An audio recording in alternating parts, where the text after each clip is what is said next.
What would you do if the people who left you to fend for yourself as a child suddenly reappeared, asking for forgiveness and your hard-earned success? My name is Eli, and this is the story of how I faced that question, a question that tore open old wounds and forced me to confront the meaning of family, forgiveness, and my own strength. I was 7 when they left. My parents, if you could call them that, packed their bags one rainy night and vanished from our crumbling apartment in Chicago. No note, no goodbye, just a half-empty fridge and a landlord banging on the door a week later. I remember sitting on the frayed couch, clutching a stuffed bear, waiting for them to come back. They didn't. I was shuttled into foster care, bouncing from home to home, each one colder than the last. The system wasn't kind, but it taught me to survive. I learned to trust no one, to rely on myself, and to keep moving forward, no matter how heavy the weight of betrayal felt. By 25, I clawed my way out of the darkness. I worked nights at a diner, studied during the day, and earned a degree in computer science. Now, I run a small tech startup, nothing flashy, but it's mine. I built it from sleepless nights and stubborn grit. My life isn't perfect, but it's stably a far cry from the scared kid waiting for parents who never returned. Then, one gray November evening, they showed up. I was locking up my office when I saw them standing under a street lamp, their faces gaunt, their clothes tattered. My mother's eyes, once sharp and dismissive, were now hollow. My father, who'd always carried himself like he owned the world, looked small, defeated. "Eli," my mother whispered, her voice trembling. "We need to talk." My heart pounded, not with joy, but with a rage I'd buried deep. They weren't here for meth, they were here for something else. They told me their story over coffee in a dingy diner, the irony not lost on me. After they left, they'd chased dreams of wealth in Vegas, gambling away what little they had. Addiction followed, then debt, then desperation. Now, they were broke, sick, and homeless, with nowhere else to turn.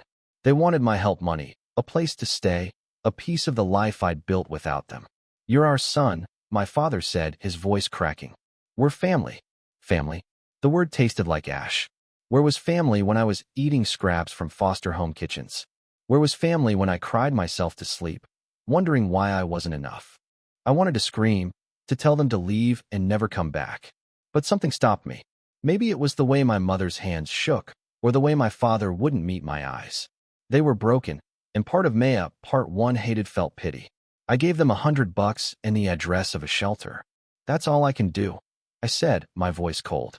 They nodded, tears in their eyes, and shuffled out into the night. I thought that was the end. It wasn't. They kept coming back. First, it was calls, then letters, then visits to my office. They didn't just want money, they wanted forgiveness, a clean slate, a place in my life. Each encounter chipped away at the walls I'd built. I started questioning myself. Was I heartless for turning them away? Was I betraying the kid I used to be by even considering their pleas? I wrestled with memories of my childhood, the good ones, few as they were. My mother singing me to sleep. My father teaching me to ride a bike.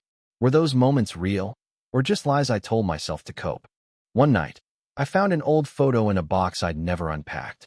It was us, before everything fell apart, me, smiling, between them at a carnival. I stared at it for hours, feeling the weight of what could have been. I realized I didn't hate them anymore, but I didn't love them either.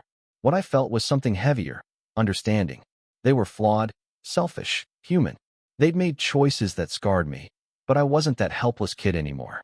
I'd built a life, not just for me, but for the people I'd chosen as family, friends, mentors, co-workers who'd shown me what loyalty really meant.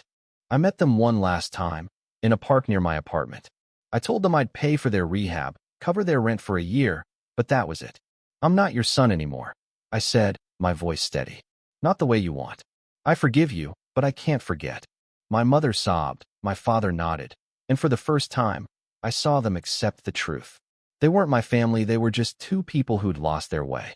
Walking away, I felt lighter. Forgiveness wasn't about them, it was about me. It was about letting go of the anger that had tethered me to the past. I'd survived their abandonment, built a life from nothing, and found my own strength. That was enough. As the city lights flickered around me, I knew I wasn't running anymore.